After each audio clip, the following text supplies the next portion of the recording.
Pour entamer cette saison, j'ai vraiment le plaisir d'accueillir Madame Béatrice Schad, et c'est vraiment un plaisir parce que j'apprécie la personne, mais aussi nous apprécions exactement ce qu'elle fait, ce qu'elle parvient depuis de nombreuses années à modifier dans le paysage, je dirais, du monde de la santé. Donc Madame Schad est professeure titulaire en relations hospitalières, directrice du Centre sur le vécu des patients et des professionnels de la santé, donc très important le est.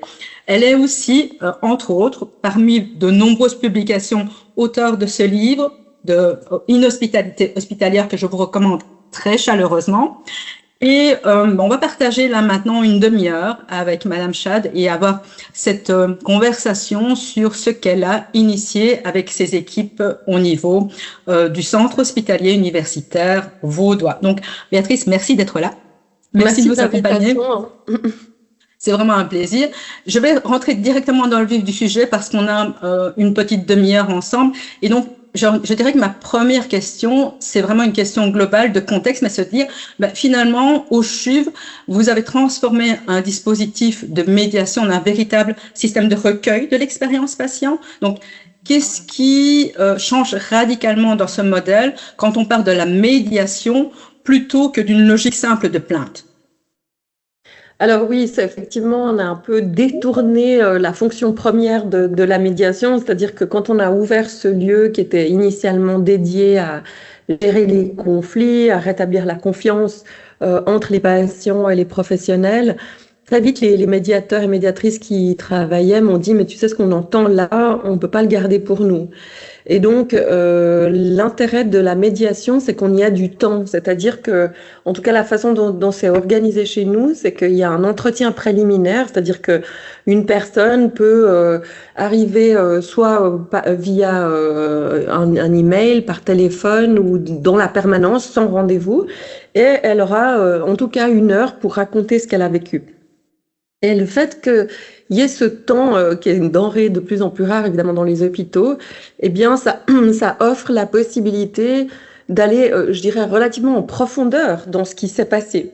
Et un espace comme celui-là, finalement, c'est assez rare, en fait, ce temps de l'écoute. Et en fait, ce qu'on a pu faire très rapidement, notre chance, ça a été que 2 chercheurs de la London School of Economics, qui sont Rieder et Gillespie, ont publié à peu près au moment où on ouvrait ce lieu, donc autour de 2012, une taxonomie de la plainte qui était en fait une méta-analyse de 59 études internationales sur la plainte en milieu hospitalier, donc à partir de 88 000 sujets différents d'insatisfaction. Moi, ça m'a estomaqué quand j'ai vu qu'il y avait autant de sujets. Ils ont créé une taxonomie donc, de la plainte en milieu hospitalier. Il faut s'imaginer ça comme une grande bibliothèque avec 3 grands méga rayonnages qui sont la clinique, les relations et l'organisation. Et ces grands rayonnages se subdivisent ensuite en sous-rayonnages. Donc, par exemple, la clinique se subdivise en problèmes de qualité ou de sécurité. Et puis, il y a encore un 3e niveau qui est le sous-rayonnage. Et là, il y a 28 sous-catégories. Et en fait, ça veut dire que chaque fois que quelqu'un vient raconter une histoire, les médiatrices et médiateurs classent en fait tous les sujets d'insatisfaction dans ce système informatique et qui va quelque part transformer le qualitatif en quantitatif. Moi, je dis toujours l'hôpital, c'est un peu comme le Vatican. Il faut mettre du chiffre. Il faut s'habiller correctement pour être entendu. Et c'est vrai qu'on savait que si on ramenait que du qualitatif dans les équipes ou à la direction, on serait peut-être moins facilement entendu que si c'était aussi chiffré dans une institution evidence-based. Ça nous a aidés. Donc maintenant, en fait, avec cet outil, on peut dire voilà le nombre de fois où une personne s'est plainte de telle ou telle difficulté et voilà surtout ce qu'elle en a dit. Et évidemment que ce qu'elle en a dit nous importe plus que le nombre de fois parce que on voit bien maintenant quand on restitue ce matériel dans les services cliniques, donc où on leur restitue ces données de façon agrégée et anonymisée. Ce qui nous importe, c'est pas de savoir qui a dit quoi, mais ce qu'il s'est passé. Eh bien, on voit bien que le chiffre importe moins que ce que le patient a vécu. Et le récit du patient tel qu'on le rapporte, ça souvent c'est rarement un scoop en fait pour les équipes. Mais par contre, ça déclenche des projets d'amélioration parce que les équipes savent très bien ce qui dysfonctionne, mais le fait d'entendre le propos du patient sur ce dysfonctionnement, ça crée un déclencheur. Mais justement, parlant des patients, qu'est-ce qui les motive? Donc, avec autant de recul, autant justement de recueil, qu'est-ce qui les motive finalement à venir déposer ce qu'ils ont à dire de cette manière-là? Alors oui, depuis 2012, maintenant, on a 6700, plus de 6700 personnes qui sont venues nous raconter des épopées hospitalières, et c'est énormément d'informations parce qu'il faut s'imaginer que la personne peut revenir aussi longtemps qu'elle n'a pas retrouvé confiance dans l'institution ou dans les équipes de prise en charge. Donc ça peut être des suivis sur plusieurs mois où on voit de façon longitudinale des problématiques, des patterns se reproduire, des difficultés se répéter ou de nouvelles difficultés apparaître dans le récit. Mais en fait, pardon, j'ai oublié la question. Qu'est-ce qui fait que les patients viennent déposer ça? Pardon. Voilà. On comprend, il y a certainement un fond, mais en global, par rapport au nombre, justement, comment on peut traduire ça? Qu'est-ce qui les motive? Alors, très jolie étude qui vient de sortir en 2026 de ces fameux, de nos héros. On construit toujours sur les épaules des géants, donc de ces deux chercheurs anglais qui ont montré je vais parler suisse, donc dans 75% des cas, c'est pour que ça n'arrive pas à quelqu'un d'autre. Donc, c'est soit pour exprimer une préoccupation, soit pour corriger un problème. Et donc, c'est un peu contre-intuitif parce qu'on a tendance à penser qu'un patient qui exprime une réserve, en fait, il a des visées financières. Or, ça, c'est une autre étude qui a montré que c'est vrai que dans 7% des cas, mais dans 65% des cas, les gens veulent des explications. Donc, je dirais que ce que nous, on entend le plus souvent, voilà, c'est « je viens vers vous pour que ça n'arrive pas à quelqu'un d'autre ». Faites-en quelque chose. Ne stockez pas le témoignage dans un tiroir. On a cette jolie expression en suisse alémanique, c'est choubladiser, c'est-à-dire choublade, on va mettre dans le tiroir. Et en fait, moi j'aime beaucoup ce petit livre de Nicolas Rio qui parle ça s'intitule Pour en finir avec la démocratie participative. Et il décrit comment finalement, les institutions ont fait profession de faire des week-ends post-it, de faire des collectes en ligne ou des questionnaires, en veux-tu, en voilà. Mais en fait, la question aujourd'hui, c'est pas tant la participation des patients, c'est ce qu'on en fait. Comment est-ce qu'on transforme ce matériel? Et tout à l'heure, tu l'as abordé en expliquant aussi cette fameuse trame où tu parlais aussi de qualité et de sécurité, donc qui nous rappelle vraiment tout ce qui est questionnaire dont on a l'habitude au niveau des établissements de santé. Je me disais, en quoi est-ce que les doléances nous donnent l'accès à ces différentes dimensions de l'expérience patient, mais mieux que certains outils de veille qu'on connaît déjà, de qualité, comme les questionnaires, les audits, les indicateurs, etc. Alors, oui, moi je dis toujours, en fait, c'est une forme de complémentarité méthodologique. Par exemple, les PROMS et les PRUMS, c'est formidable. Mais en fait, ce sont des données qui sont sollicitées. On va chercher de l'information avec une idée préconçue de ce qu'est la qualité. Or, l'intérêt des doléances ou des récits qu'on collecte, parce qu'on parle de moins en moins de doléances, mais vraiment de vécu ou d'expériences vécues, c'est qu'elles sont spontanées. Et donc, le fait qu'elles soient spontanées, le fait qu'elles soient non sollicitées, le fait qu'elles s'inscrivent dans la continuité d'une prise en charge, eh bien, ça produit un matériau qui est particulier, qui est spécifique. Et ça, c'est vraiment, c'est très spécifique à la doléance et ça vient s'inscrire et on le voit bien parce qu'on 5 fois par an, on restitue des données à la direction qualité et sécurité chez nous, à la direction de l'hôpital. On voit bien comment ça vient complémenter, par exemple, les plaintes juridiques ou ce qu'on apprend qui a été repéré par les professionnels ou justement ce qui est amené par les PROMS et les PREMS ou par des questionnaires de satisfaction. Voilà, un exemple que j'adore, malheureusement je ne peux pas vous le mettre à l'écran, mais c'est Simon qui est parti faire du vélo, qui tombe, on plâtre aux urgences, on lui fait un joli plâtre qui va de l'épaule au poignet, mais on lui dit allez demain au centre de la main. Et le lendemain, il va au centre de la main et on le gourmande un peu en lui disant mais comment tu t'es laissé faire un tel plâtre? On va te faire un plâtre spécial scaphoïde. Tu as sans doute un problème du côté du scaphoïde.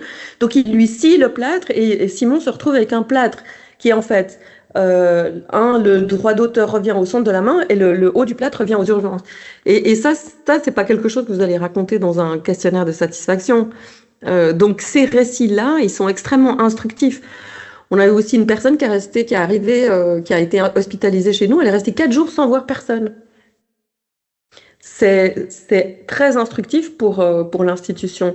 Donc voilà, c'est aussi ce qu'on voit, c'est par exemple des opérations qui sont programmées mais jamais réalisées, c'est des problèmes de médication à la sortie, c'est des problèmes d'acharnement thérapeutique. Toutes ces choses, vous les racontez pas dans un questionnaire de satisfaction. Et en fait, on peut les collecter parce que on est là pour recueillir l'insatisfaction.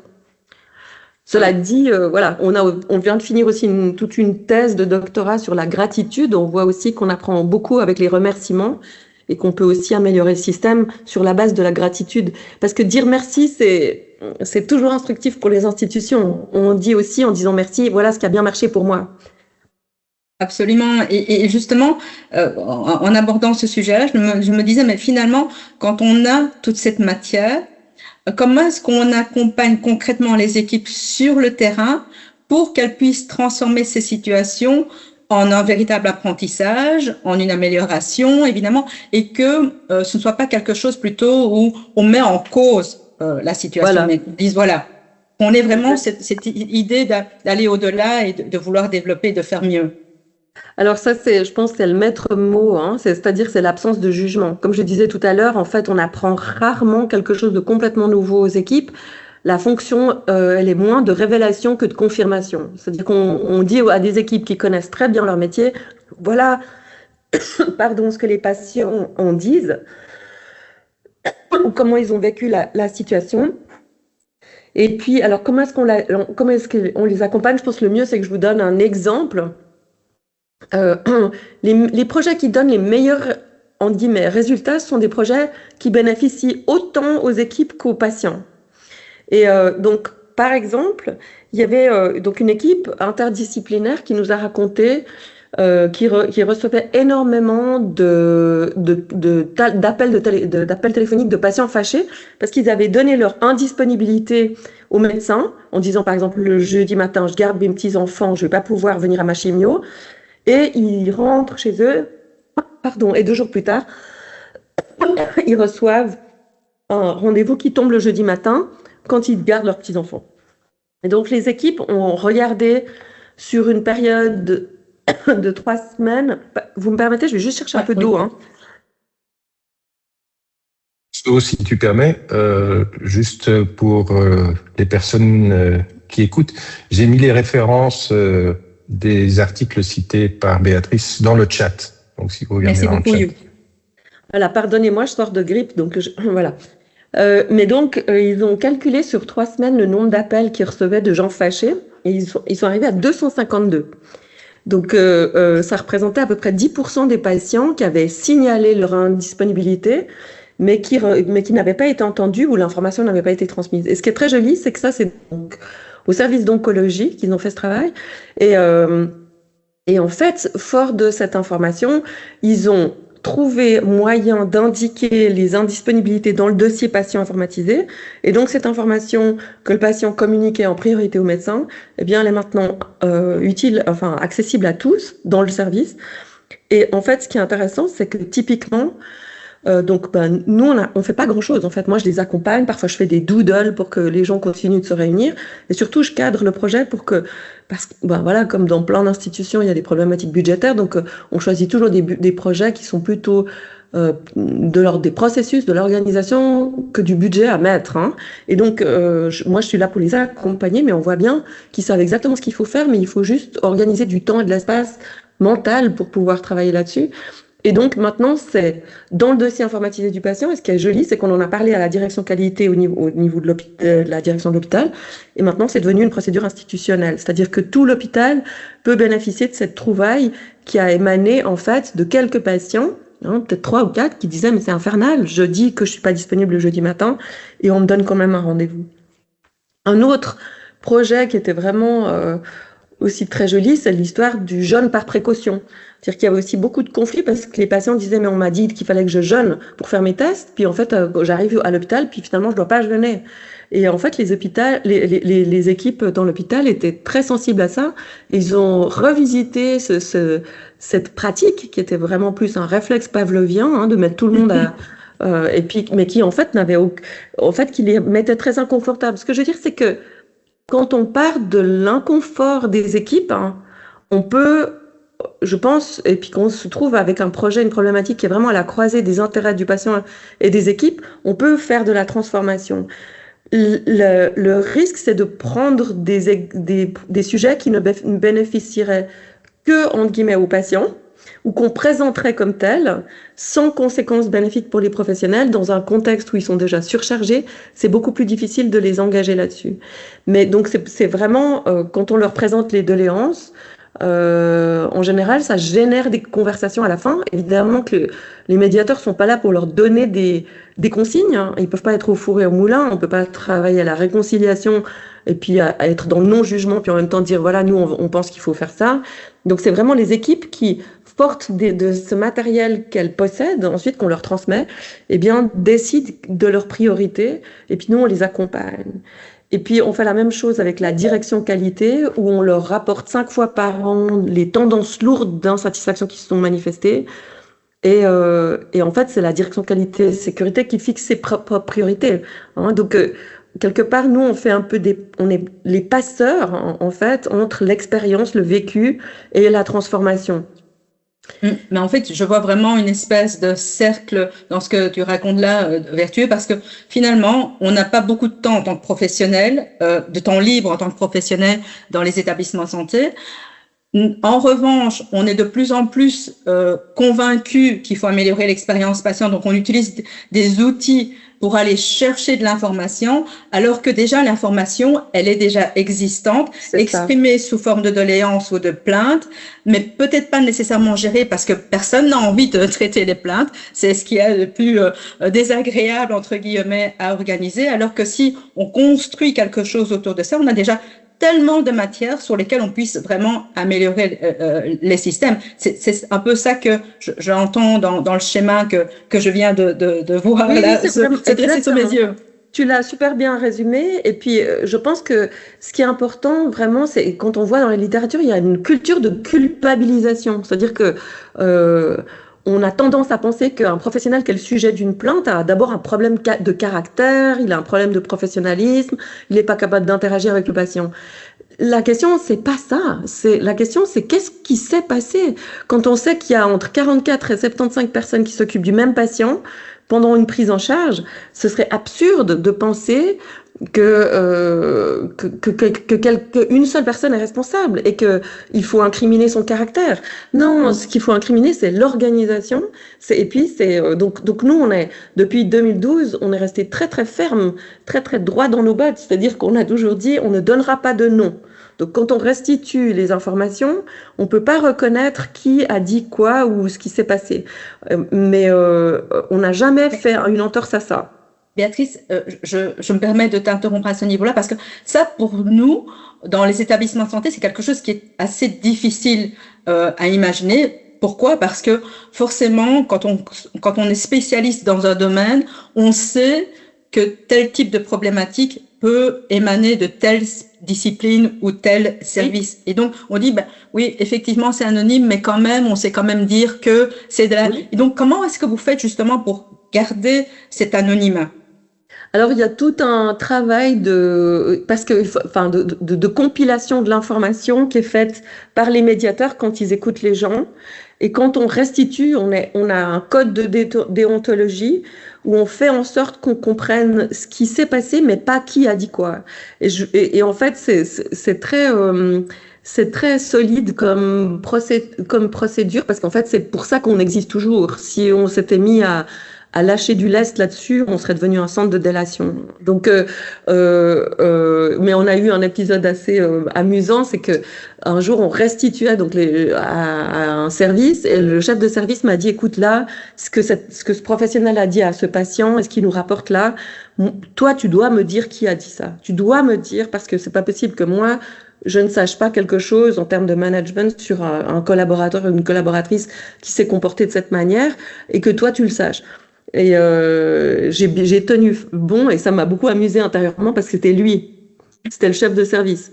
Donc voilà, il s'était pas reconnu et je lui ai dit, on peut pas. Et en fait, émotionnellement, il comprenait pas, mais intellectuellement, évidemment, il comprenait qu'on pouvait pas lui dire qui a dit quoi. Mais c'est vrai que c'est parce qu'on se demande, on s'interroge toujours sur ce qui s'est passé qu'on peut améliorer les choses. Là, dernièrement, il y a eu toute une discussion aussi qui est partie des professionnels qui souffraient du fait de l'absence de clarté dans le processus de communication en cas de suicide d'un patient. Parce que parfois les professionnels voyaient la famille, mais ils n'étaient pas autorisés à donner l'information. Ils ne savaient pas à quel moment ils étaient autorisés à le faire. Parce que chez nous, c'est soit la police, soit le ministère public qui doit annoncer le suicide en priorité. Et le simple fait qu'on ait travaillé à clarifier les rôles, ça a produit aussi finalement non seulement une relation apaisée avec les familles, mais aussi pour les professionnels, cette tension intérieure, eh bien, elle a disparu parce que ils se sont autorisés à ne pas parler.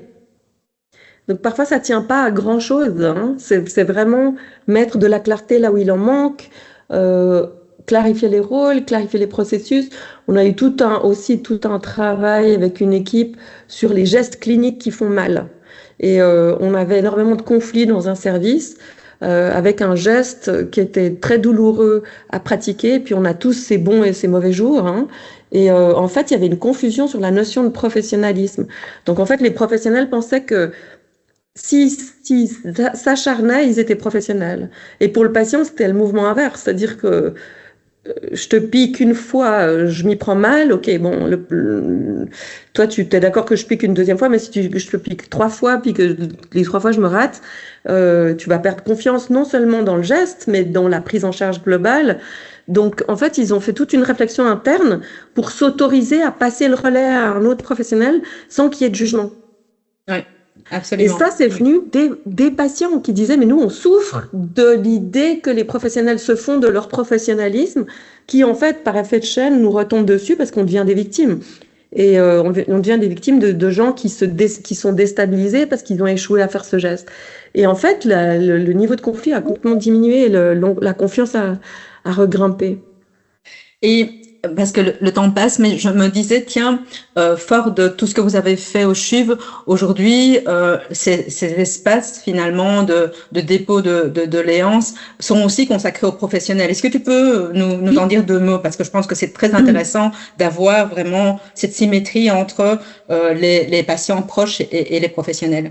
Oui, dans le contexte du dernier congrès de SPX, il y a eu cette intervention vraiment très intéressante sur la symétrie des attentions. Je pense que c'est un grand tabou et de considérer aussi la souffrance des professionnels. Et pour nous, ça a été vraiment une grande surprise parce que cet endroit qu'on avait initialement nommé Espace Patient et Proches, on a dû le rebaptiser quelques années plus tard en mettant les professionnels aussi dans le nom de cet espace. Pourquoi? Parce qu'on a vu de plus en plus de professionnels nous solliciter parce qu'ils souffraient des patients. Et ça, c'était tout à fait nouveau et ça nous a permis en fait d'avoir une vision plus précise de ce qui les fait souffrir. Et là, on est en train de finir une taxonomie de la plainte des professionnels.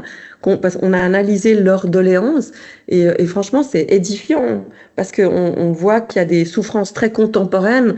Par exemple, le fait d'avoir affaire à un patient qui a fait faire son diagnostic par ChatGPT et qui, en fait, n'a pas du tout besoin du médecin, si ce n'est pour signer une ordonnance. Donc, ce genre de vexations, elles sont difficiles à gérer, ça crée un bris de confiance et c'est une violence institutionnelle.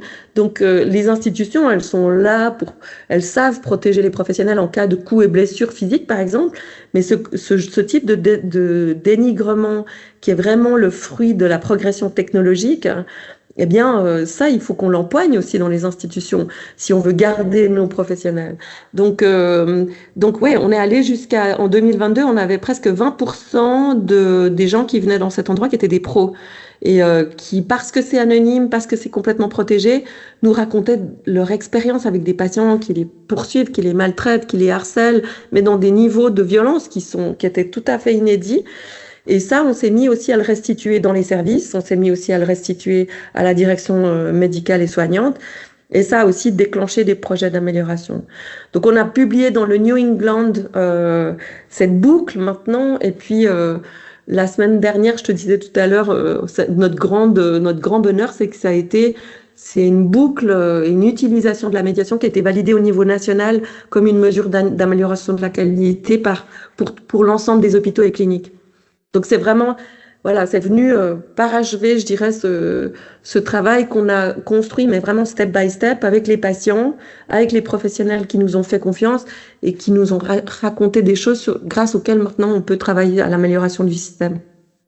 En tout cas, bravo pour tout ça. Ça, c'est la première chose. Et puis, merci aussi pour ta générosité de partager ça avec nous, parce que ça nous donne évidemment des idées, des velléités et puis des volontés aussi de nous engager là-dedans. Je voudrais savoir s'il y a des questions parmi vous, et ne soyez pas timides pour ceux qui sont là la première fois. Je pense que c'est vraiment l'occasion rêvée de poser les questions en direct ici à Béatrice.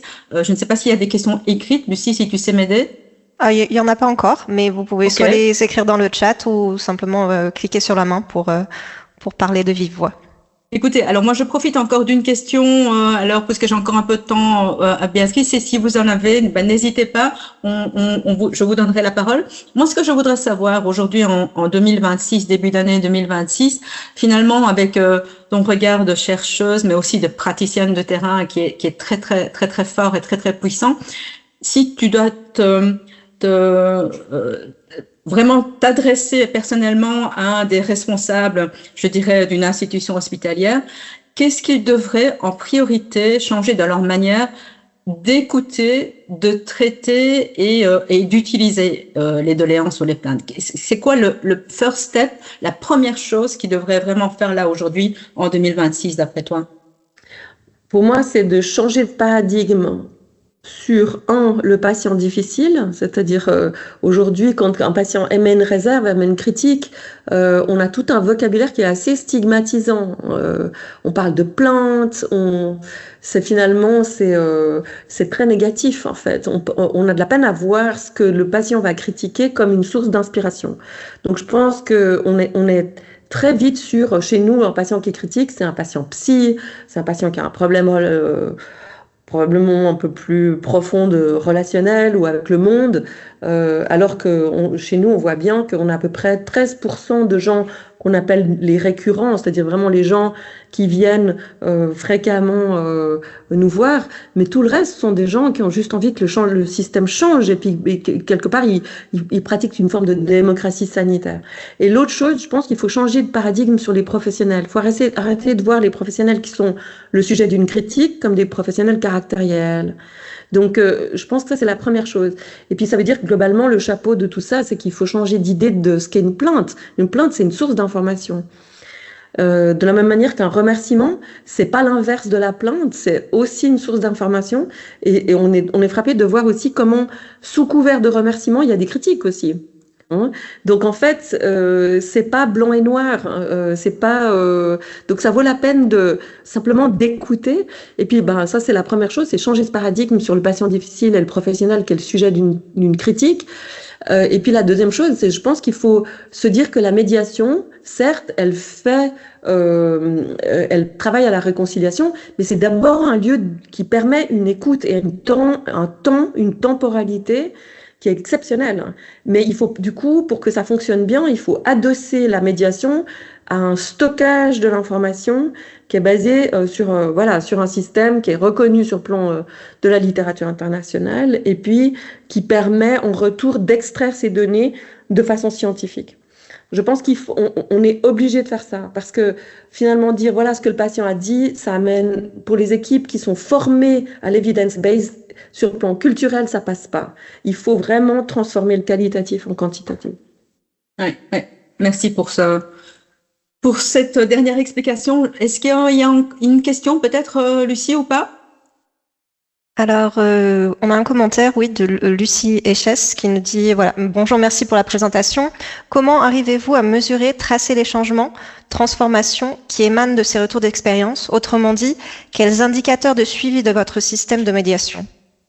Alors, nous, merci pour la question. On est justement en train de développer une recherche pour développer ces indicateurs parce qu'en fait, on a monté le centre sur le vécu qui accompagne les équipes il y a à peu près 12 mois, 18 mois presque. Et puis, d'abord, on a fait une étude pour voir quelle était la valeur que les professionnels accordaient à ces restitutions et quel était l'impact sur leur réalité. Parce que quelque part, on espérait que aussi en restituant l'information, eh bien, ils allaient déclencher des projets. Ce qu'on voit aujourd'hui, c'est qu'on doit les accompagner de façon plus structurée, et donc on démarre une recherche embarquée avec les équipes où on va développer justement une série d'indicateurs avant-après pour pouvoir vraiment étayer le fait qu'il y a moins de problèmes après le projet qu'avant, et que ce travail à la résolution a amené des solutions. Pour l'instant, c'était très exploratoire. Je vous ai parlé de cet exemple sur les rendez-vous qui étaient planifiés là, alors même que le patient avait signifié son indisponibilité. Mais là, on a eu des éléments comptables, on a vu diminuer drastiquement le nombre d'appels de gens fâchés, mais c'est très insuffisant. Donc là, on a une grosse équipe de recherche qui se met en route et on va faire du co-design parce que dans ces équipes de développement de projets d'amélioration, c'est des équipes mixtes avec des patients, avec des doléants et donc qui inclut des professionnels et des doléants, et tout ça, on va le mesurer. Voilà. Donc c'est une histoire qui continue. Voilà, c'est ça, on est au tout début de tout ça. Ouais. En tout cas, merci infiniment, Béatrice. Vraiment, je pense que c'était riche et ça nous permet, nous, quelque part, de relativiser justement ces milieux de médiation, voire slash conflit, ou en tout cas de difficultés, et de voir qu'on peut voir ça sous un autre prisme, qui soit un prisme constructif et qui nous permette, nous, d'agir de manière beaucoup plus consensuelle. Et puis aussi, tu viens d'en parler, de co-construction, ce qui nous parle à tous. Donc, merci infiniment pour ce partage. Plaisir. Je vous donne rendez-vous évidemment le mois prochain, c'est systématique maintenant, donc le premier mercredi de chaque mois pour la version française, et puis suivre les versions espagnoles et les versions anglaises. Donc merci de nous avoir suivis, c'est du partage, donc n'hésitez pas, vous connaissez maintenant Madame Béatrice Schad, vous savez ce qu'elle fait avec ses équipes, donc n'hésitez pas à la contacter au besoin dans vos pérégrinations futures. Merci à tous, bon après-midi.